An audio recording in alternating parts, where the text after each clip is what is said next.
Huh? Hey everybody, Greg Boyer with Bowjunky Media, bowjunkymedia.com. We're at the 2018 Vegas shoot here at South Point Casino in Las Vegas, Nevada. This weekend's coverage is brought to you by Kafaru International. We are here with a familiar face in a familiar place. It's Dan McCarthy, everybody.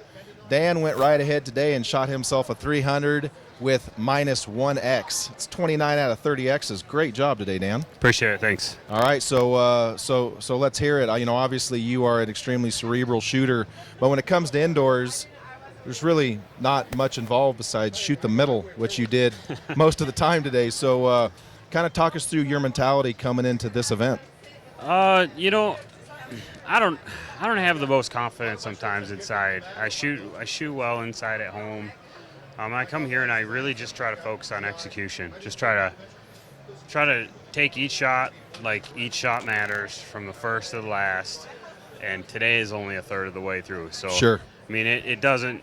I'm happy with that. But this tournament's a long tournament. It's a gut wrencher, and you really need to stay on your toes every Absolutely. arrow, every shot.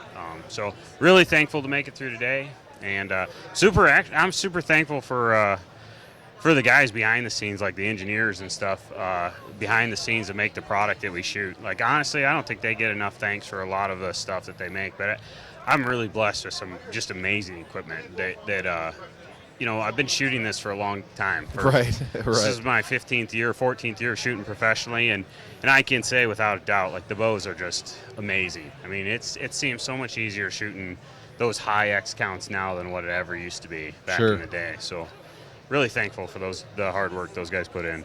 Absolutely. And so, being from Wisconsin, indoors during January is pretty much all you're going to get to do. So how much prep, and look, 2 weeks we got ASA.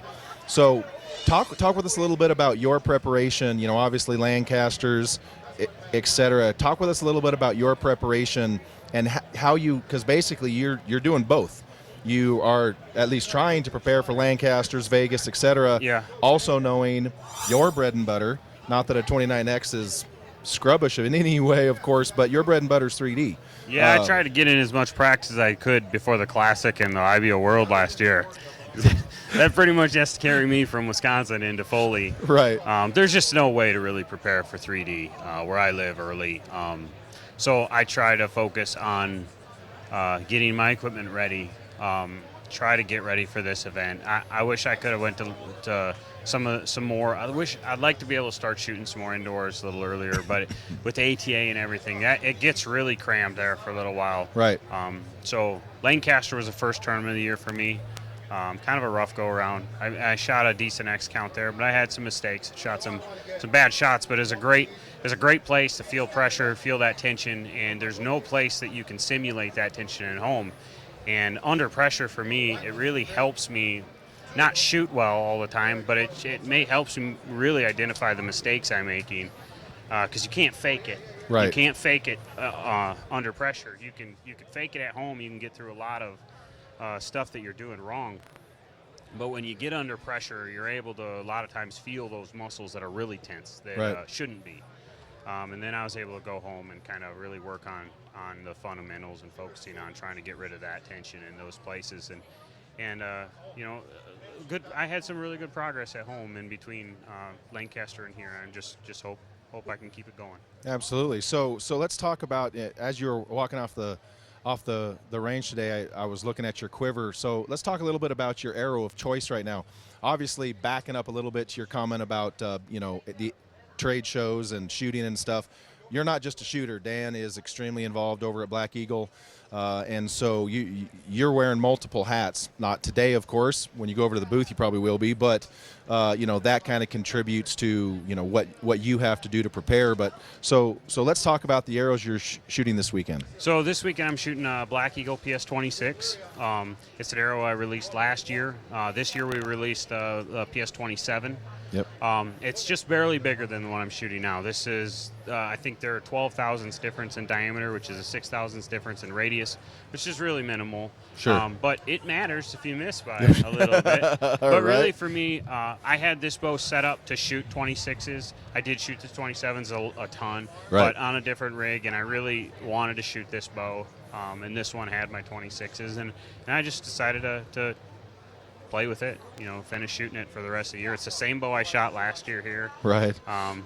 In fact, my 3D bow is the same bow I shot last year. So I don't like changing stuff. Just because you can get new stuff doesn't mean you want to get new stuff. I order stuff when I need it, and this stuff's built like a tank. I mean, I can't plug it enough. I am very impressed every year I shoot the new stuff, and it's just an unbelievable platform. Absolutely. It really is. So let's talk about the build on those PS26s.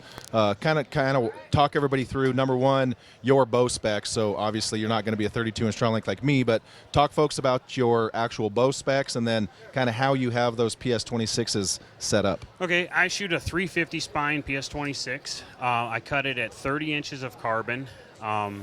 I shoot a standard size nock. I always shoot a standard nock in anything that I can use it in. I use the biggest nock I can always shoot in any arrow because the weakest link on an arrow is the plastic nock itself. So sure. I only shoot a really small pin nock if I absolutely have to shoot a pin on something. If I shoot a standard size nock, I'm shooting 200 grains in the front.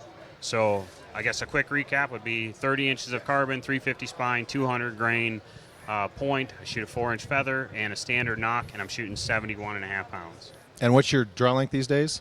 27 3/4 inches. Wow. Well, obviously it's working. So the 350 spine with that 200, is that something that you played around with a lot to find that recipe, or? I didn't mean to say 350. 300 spine is what I shoot, actually. Okay. And is that something that you kind of knew worked for you historically, or? Yeah, the 300 spine for me has worked really well inside.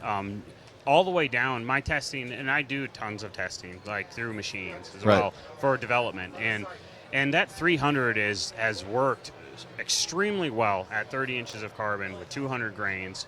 All the way down to like 55 pounds, 50 pounds. I mean, Gotcha. It's a very versatile shaft. It's a very strong, thick-walled, good heavy-duty build. So I really like using a 300 if I can inside, and it's a really good arrow. So it'll work. I mean, it's a pretty universal build, I think, nice. that would work for a lot of people. Awesome. Well, hey, man, great shooting today. Definitely look forward to seeing you follow that up tomorrow. And good luck the rest of the weekend. I appreciate you, Greg. Thanks.